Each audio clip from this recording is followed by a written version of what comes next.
Student, we are starting new chapter scale in engineering drawing subject. Okay, so first of all हमें ये मालूम होना चाहिए कि हम स्केल यूज़ क्यों करते हैं। कई बार ऐसा होता है कि जब हम ड्राइंग के ऊपर कोई भी ऑब्जेक्ट की ड्राइंग बना रहे होते हैं तो कई बार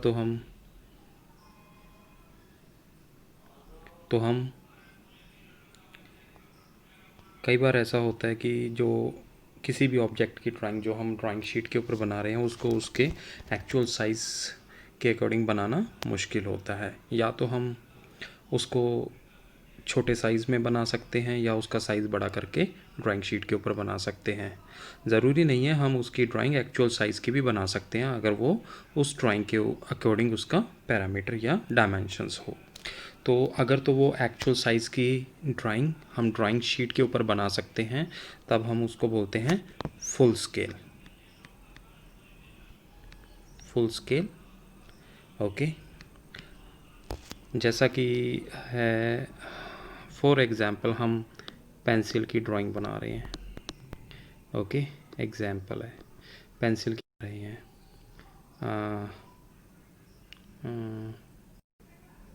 बुक की ड्राइंग बना रहे हैं, किसी कॉपी की बना रहे हैं, मोबाइल फ़ोन की ड्राइंग बना रहे हैं, आउटर बॉडी की। ओके, कप प्लेट है एट्सेट्रा। ऐसी बहुत सारी चीज़ें हैं जिनकी हम ड्राइंग जब बनाते हैं तो हम इनका एक्चुअल साइज़ लेते हैं। We take the actual dimension ले लेते हैं हम उनकी ड्राइंग शीट के ऊपर। तब जो स्केल यूज़ होता है उसको बोलते हैं फुल स्केल। ओके, इसको हम 1:1 में रिप्रेजेंट करते हैं फुल स्केल को। Second, reduce scale. इस केस के अंदर क्या होता है, मान लीजिए आप किसी बिल्डिंग की ड्राइंग बना रहे हो या फ्लाई ओवर की ड्राइंग बना रहे हो। फ्लाई ओवर है, बिल्डिंग है, ओके, ब्रिजेस हैं, बहुत बड़ी कोई मशीन है। ओके, तो बेड है, चेयर्स हैं एट्सेट्रा। ऐसी बहुत सारी ड्राइंग्स हैं, बहुत सारे ऑब्जेक्ट हैं जिनकी जब हम ड्राइंग बनाते हैं तो हम एक्चुअल साइज़ में नहीं बना पाते क्योंकि उनका एक्चुअल साइज़ बहुत बड़ा होता है, वो ड्राइंग शीट के ऊपर नहीं आ सकता। तो उस केस में क्या करते हैं, हम उसका स्केल रिड्यूस कर देते हैं। ओके, यानी कि हम 1:x लिख देते हैं। x कुछ भी हो सकता है, अगर मैं x की वैल्यू 2 लिखूँगा तो स्केल आधा हो गया है। ओके, x की वैल्यू 2 तो 1:2 हो गया है। और हम इसको ऐसे लिख सकते हैं हाफ स्केल हो गया है। मतलब जो एक्चुअल डायमेंशन थी किसी भी ऑब्जेक्ट की, बेड की, चेयर की, उसको हम आधी एज्यूम कर लेते हैं। मान लेते हैं उसके अंदर एक लेंथ थी 1 सेंटीमीटर की, तो हम यहाँ पे एज्यूम करेंगे 1 सेंटीमीटर को हाफ सेंटीमीटर। कोई 100 सेंटीमीटर थी तो उसको हम 50 सेंटीमीटर एज्यूम करके मार्क करेंगे। ऐसे ही हो सकता है कि x की वैल्यू 3 हो सकती है, 4 हो सकती है, 5 हो सकती है। अगर 3 हुई तो 1/3 डायमेंशन हो जाएगी, 4 हुई तो 1/4 डायमेंशन हो जाएगी, 5 हुई तो 1/5 हम रिड्यूस कर देंगे। ठीक है, सो आधा रिड्यूस कर देंगे, 1/3 रिड्यूस कर देंगे, 1/4 भी रिड्यूस कर सकते हैं, 1/5 भी रिड्यूस कर सकते हैं। Okay, and third one is enlarging scale.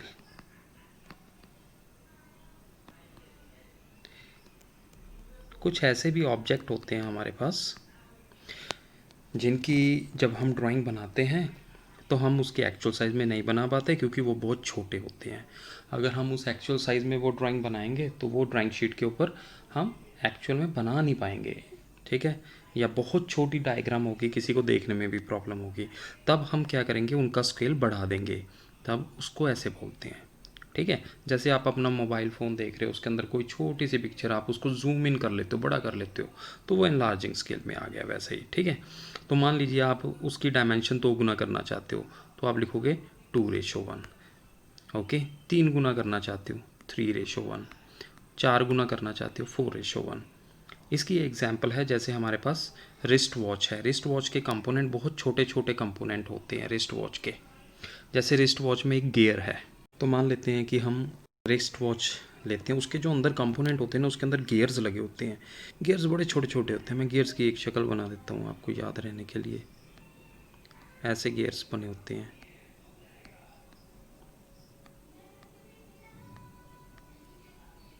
Okay, ऐसे पूरे फेरी फेरी पे इसके टीथ बने होंगे, इसको बोलते हैं gear.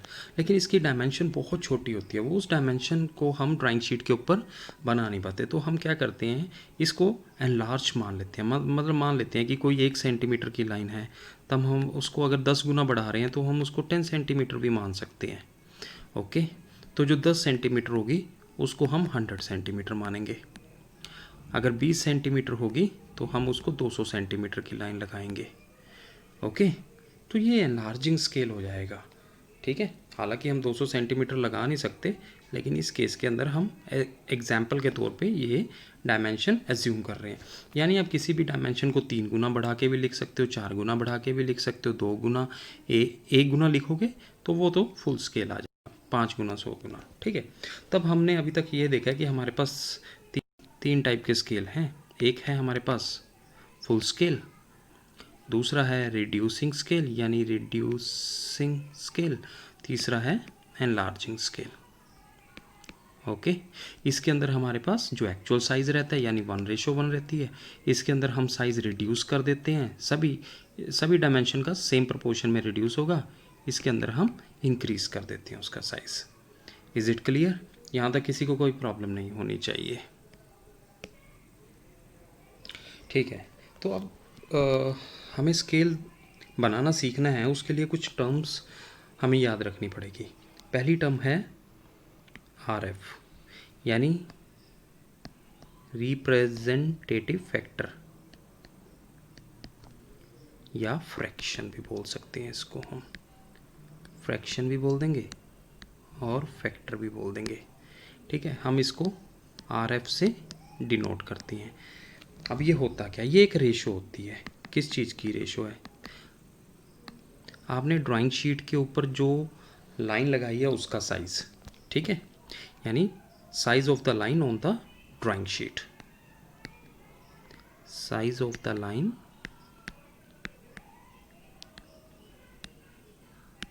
On the drawing sheet. Okay, और डिनोमिनेटर में क्या आएगा? एक्चुअल लेंथ और साइज ऑफ द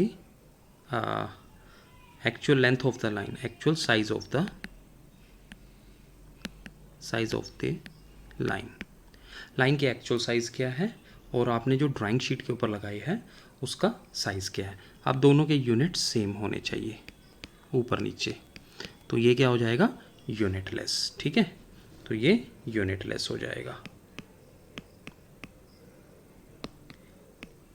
क्लियर हो गया? अब हम एग्जाम्पल ले लेते हैं कि RF निकालना कैसे है। मान लीजिए आपके पास एक लेंथ है 5 मीटर की। अब ड्राइंग शीट के ऊपर तो आप 5 मीटर लगा नहीं सकते हो, ये तो बहुत क्लियर है, क्योंकि 5 मीटर बहुत बड़ा हो गया। मान लेते हैं आप इसको रिप्रेजेंट कर रहे हो 5 मीटर को, 1 मीटर को रिप्रेजेंट कर रहे हो 10 सेंटीमीटर से। ठीक है, इज़ इट क्लियर? 10 सेंटीमीटर से रिप्रेजेंट कर रहे हो, तो 5 मीटर कितना हुआ? 50 सेंटीमीटर। Is it clear? अब दोनों तरफ हमें यूनिट सेम चाहिए। ठीक है, क्लियर है? तो 5 मीटर को मैं क्या लिखूँगा बताइए? देखिए, अगर मैं इसको 100 से मल्टीप्लाई करता हूँ, 100 से डिवाइड कर देता हूँ मीटर, ठीक है, और यहाँ पे तो मैं 50 लिखता हूँ। मैं दोनों को सेंटीमीटर में कन्वर्ट करने की कोशिश कर रहा हूँ। ठीक, तो 500 ऊपर से आ गया into 10⁻⁻² metre equal to 50 centimetre, और ये कितना हुआ? 500 सेंटीमीटर इक्वल टू 50 सेंटीमीटर। ठीक है, यानी 5 मीटर में कितने सेंटीमीटर होंगे? 500 सेंटीमीटर होंगे। क्लियर है? ओके, तो 500 सेंटीमीटर की लाइन को आप 50 सेंटीमीटर की लाइन के तौर पे ड्राइंग शीट पे बना रहे हो, तो अब इसका RF कितना आएगा,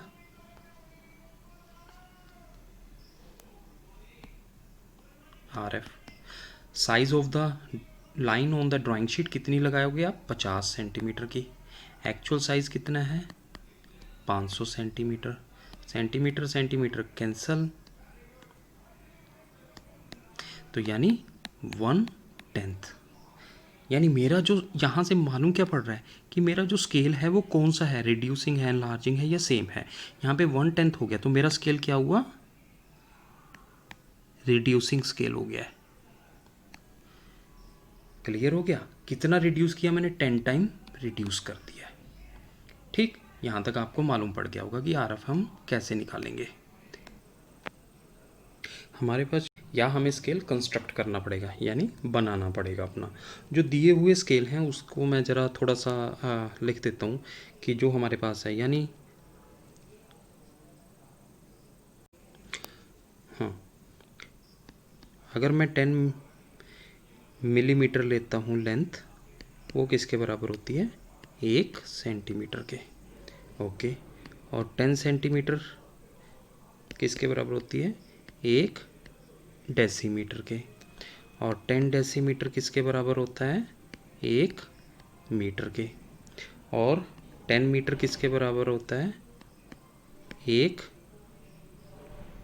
डेकामीटर के। ठीक है, 1 डेकामीटर के। 10 मीटर को जोड़ो तो 1 डेकामीटर मिलता है आपके पास। ऐसे ही 10 डेकामीटर को अगर मैं लूँगा डेकामीटर, तो वो 1 हेक्टो मीटर के बराबर होता है, यानी HM से भी लिख सकता हूँ। और 10 हेक्टोमीटर लूँगा मैं, तो वो 1 किलोमीटर के बराबर होगा। ओके, क्लियर है, ठीक। और 1 हेक्टेयर, ये एरिया की बात करता है, 1 हेक्टेयर ये होता है 10,000 मीटर स्क्वायर। ये हमारे पास कुछ स्टैंडर्ड स्केल्स हैं, ठीक है, तो जो हम यूज़ कर सकते हैं। लेकिन अगर हमारे पास ये स्केल ना दिए हों तो हमें क्या करना पड़ेगा, हमें अपने स्केल कंस्ट्रक्ट करने पड़ेंगे। जनरली स्केल 3 हैं, लेकिन हम 2 ही स्केल अभी कवर करेंगे। तो टाइप ऑफ स्केल लिख देता हूँ मैं, क्या है हमारे पास जो हमें कंस्ट्रक्ट करने हैं। पहला है प्लेन स्केल, दूसरा है डायगोनल स्केल,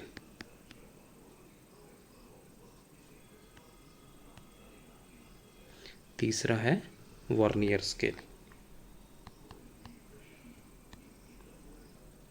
ठीक है, so we have 3 scales. One is the plane scale, second one is the diagonal scale, third one is the vernier scale. Okay, this you have to construct on your drawing sheet. तो पहला है plain scale, हम इसकी construction देखेंगे। ठीक है, use क्यों करते हैं ये भी देखेंगे, why we use plane scale. So basically plane scale जो यूज़ करते हैं जब हमें when we have to show 2 dimensions maximum, 2 units of dimensions।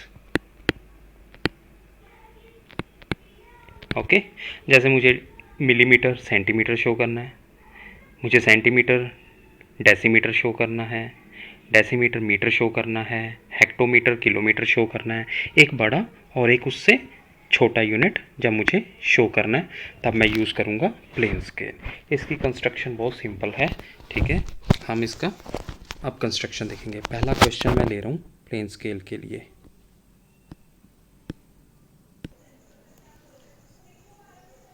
Okay, now question is a survey map, on a survey map the distance between the 2 places, 2 place हैं, एक map है हमारे पास, ऐसा मैप बनाया होगा कुछ। मैप अब शीट के ऊपर होता है जिसको आप टेबल के ऊपर रख सकते हो, ठीक है, जैसा आप लोगों ने देखा है मैप।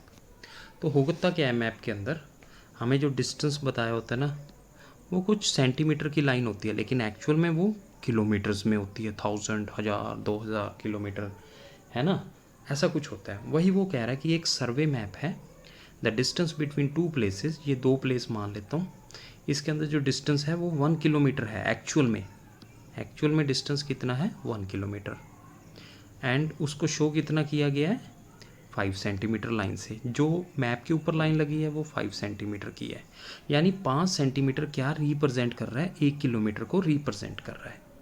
ठीक है, तो मुझे एक स्केल बनाना है, ठीक है, वो उस स्केल की मदद से मैं 4.6 किलोमीटर तक को रीड कर सकूं। ओके, यहाँ तक क्वेश्चन क्लियर है। हमें एक स्केल बनाना है जिसकी मदद से मैं 4.6 किलोमीटर तक को रीड कर सकूं। अगर मैं इस 4.6 किलोमीटर को अप्रॉक्सीमेट, चलिए ठीक है, 4.6 किलोमीटर को मुझे रीड करना है। सबसे पहले मैं क्या करूँगा, अगर आपको याद हो कि मुझे आर एफ फैक्टर निकालना है, रिप्रेजेंटेटिव फ्रैक्शन, वो क्या था, वो था क्या था बताइए, जो मुझे लेंथ दी हुई है ड्राइंग शीट के ऊपर, वो कितनी दी हुई है 5 सेंटीमीटर, और ये किसको रिप्रेजेंट कर रही है 1 किलोमीटर को, है ना। 1 किलोमीटर को सबसे पहले मैं मीटर में लिखता हूँ, 1000 मीटर, ठीक है। फर्दर उसको मैं लिख लेता हूँ सेंटीमीटर में, यानी 1000 इंटू 100 सेंटीमीटर। ओके, अब सेंटीमीटर सेंटीमीटर सेम हुए, ये कट गया है। जब मैं इसको सॉल्व करूँगा, यानी 1 डिवाइडेड बाई 2, 2 के साथ कितनी ज़ीरो हैं 4, ये मेरे पास आर एफ आ गया। ये 1 में है, डिनोमिनेटर बड़ा है न्यूमिनेटर से, तो ये कौन सा स्केल हुआ, रिड्यूसिंग स्केल। ऑब्वियसली क्वेश्चन से भी पता लग रहा है कि ये एक रिड्यूसिंग स्केल है, क्योंकि हमने 1 किलोमीटर को 5 सेंटीमीटर से रिप्रेजेंट कर दिया था। ओके, अब मुझे रीड कितना करना था, 4.6 किलोमीटर रीड करना है, ये लेंथ रीड करनी है, ठीक है। तो मुझे एक स्केल कंस्ट्रक्ट करना है। अब करना क्या है, नेक्स्ट स्टेप नंबर 2, मुझे आर एफ को मल्टीप्लाई करना है, R F into length to be measured, है ना, लेंथ जिसको मुझे मेज़र करना है, टू बी मेजर्ड। आप इसको, यानी आर एफ कितना आया है 1/2000 इंटू जो लेंथ मेज़र करनी है वो है हमारे पास 4.6, लेकिन यहाँ से मैं उसको पूरा होल नंबर उसका कर देता हूँ, यानी मैं 5 कर देता हूँ, 5 kilometre. Okay, 5 kilometre, just for the convenience, ताकि मुझे कैलकुलेशन थोड़ी सी इजी रहे। आप 4.6 भी ले सकते हो, ऐसी कोई प्रॉब्लम नहीं है। ओके, तो अब इनको मल्टीप्लाई करने के लिए ये किलोमीटर है, इसको मुझे वापस सेंटीमीटर में चेंज करना पड़ेगा, क्योंकि ये जो कैलकुलेशन आई थी मेरे पास ये सेंटीमीटर्स में कन्वर्ट करके आई थी। ओके, सो 1/20,000 इंटू 5, किलोमीटर को मीटर में किया, फिर उसको मुझे सेंटीमीटर में किया, 1 2 3 4, 1 2 3 4, यानी मेरे पास आ गया 50/2। It means I am getting 25 centimetre. ये सब कुछ सेंटीमीटर में हो गया था। यानी मुझे अब क्या करना है, अपनी ड्राइंग शीट के ऊपर एक लाइन लगानी है, कितनी 25 सेंटीमीटर की, ये जो आया है। तो मैंने क्या किया, एक लाइन लगा दी 25 सेंटीमीटर की, horizontal line. Okay, is it clear. तो मुझे अब दिमाग में रखना है आपने, मेज़र क्या करना था 4.6 किलोमीटर, हमने कितना अप्रॉक्सीमेट कर दिया, इसको मेज़र तो यही करूँगा मैं, लेकिन अप्रॉक्सीमेट करके मैंने इसको 5 किलोमीटर कर दिया था। यानी इस लाइन को मुझे 5 पार्ट में डिवाइड करना है ना, तभी मेरे पास सिंपल 5 आ जाएगा, और हर पार्ट क्या शो करेगा 1 किलोमीटर। तो चलिए पहले तो मैं इस लाइन का ना एक ब्लॉक बना लूँगा अपनी तरफ से ही, ये ऐसा मैंने एक ब्लॉक बना लिया। ओके, इसकी हाइट अप्रॉक्सीमेटली आप 10 to 15 ले सकते हो, ठीक है। इसकी कोई हार्ड एंड फास्ट रूल नहीं है, ये जो हाइट है ये 10 to 15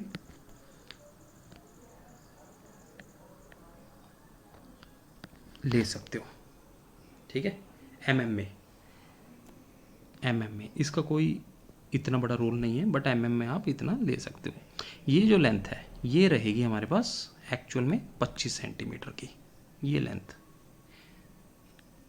ओके, अब आप 25 सेंटीमीटर को 5 पार्ट में इजीली डिवाइड कर सकते हो, है ना। क्या करोगे, स्केल लोगे, 5 5 पे रख दोगे, 1 2 3 4 5। ओके, 1 2 3 4 5 6 बन गए हैं ये तो इसको थोड़ा सा रिड्यूस कर लेते हैं, ये इसको लिख देते हैं हम। चलिए 1 मिनट, 1 2 3 4 और 5, ठीक है। Is it clear. बनाना सब कुछ स्केल से है, यहाँ पे तो मैं फ्री हैंड बना रहा हूँ ना आपको समझाने के लिए। ये भी एक हॉरिजॉन्टल लाइन होगी, ठीक। तो पहला पार्ट जहाँ पे है उसको छोड़िए, और हम जो शुरू करेंगे यहाँ से, इसको मैं लिखूँगा 0, इसको मैं लिखूँगा 0, यहाँ पे लिखूँगा मैं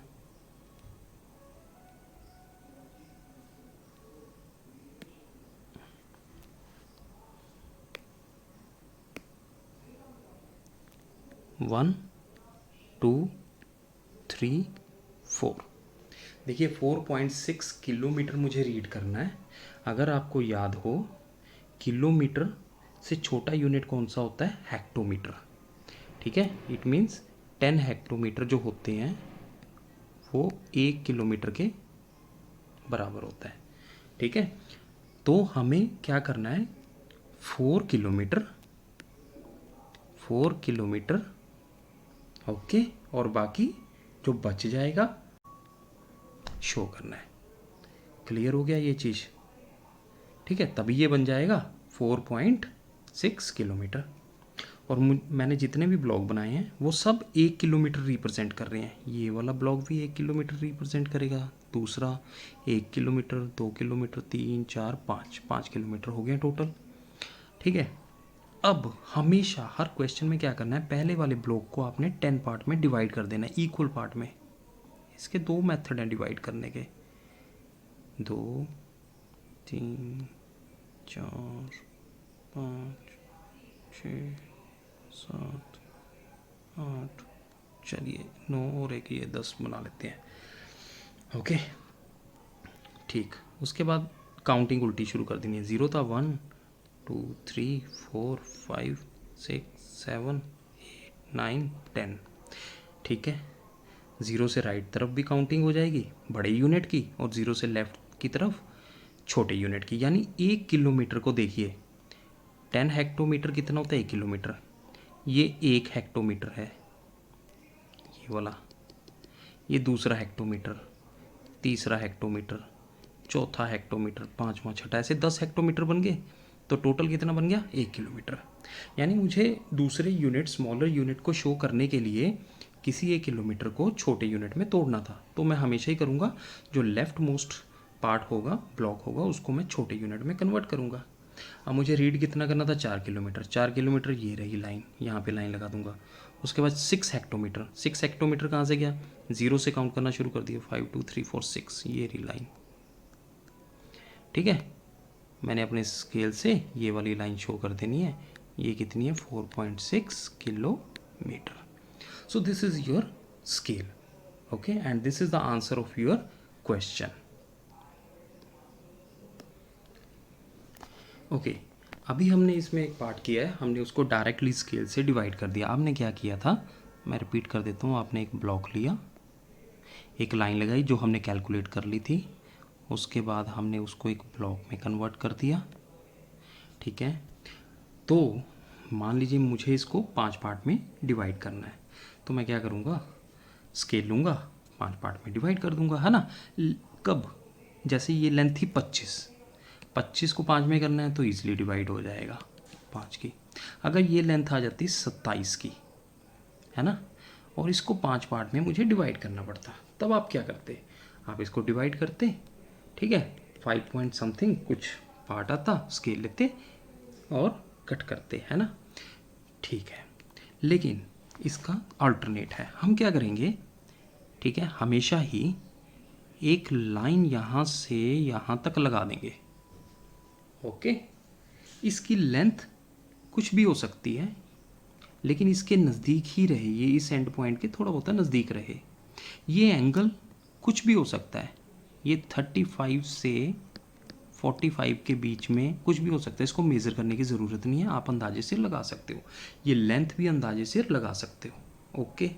उसके बाद आपने अपनी कंपास खोलनी है थोड़ी सी, और हमने कितने पार्ट में डिवाइड करना है, 5 पार्ट में।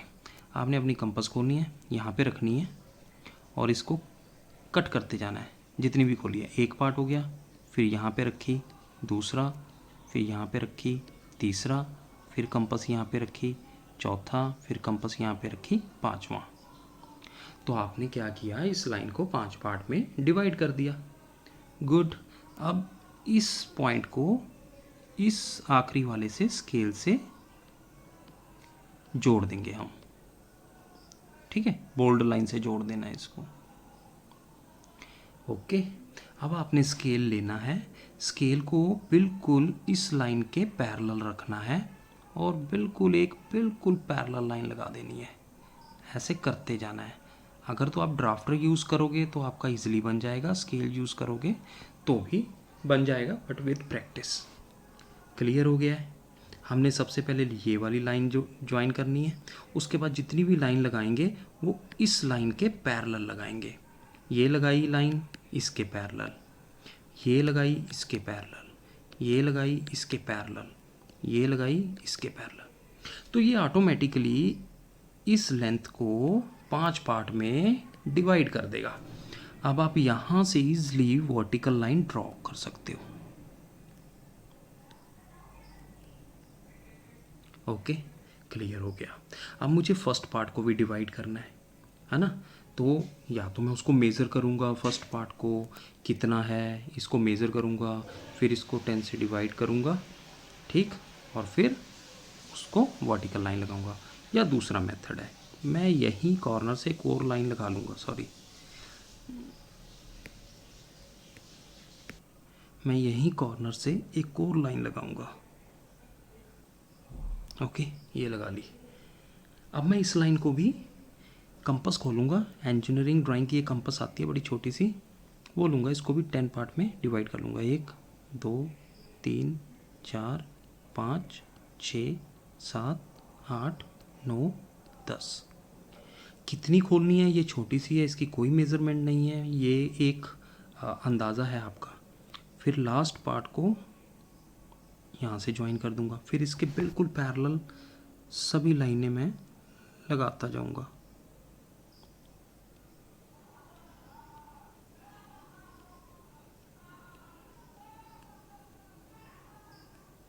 ओके। अब ये भी ब्लॉक मेरा इक्वल पार्ट्स में, एक ब्लॉक 10 इक्वल पार्ट्स में डिवाइड हो गया। तो यहाँ से फिर मैं क्या करूँगा, then I will join all these line, okay, and in this manner numbering दे दूँगा। ये 0 था, ये 1, ये 2, ये 3, ठीक है, 0 1 2 3, इसको 4 दे दो, और इस तरफ नंबरिंग दे दूँगा 1 2 3 4 5 6 7 8 9 10, ओके। वैसे ही मेज़र कर लूँगा, 4 ऊपर चला गया, 1 2 3 4 5 6 वाली लाइन ये थी, तो ये कितना हो गया, 4.6 kilometre. Hope this is clear about the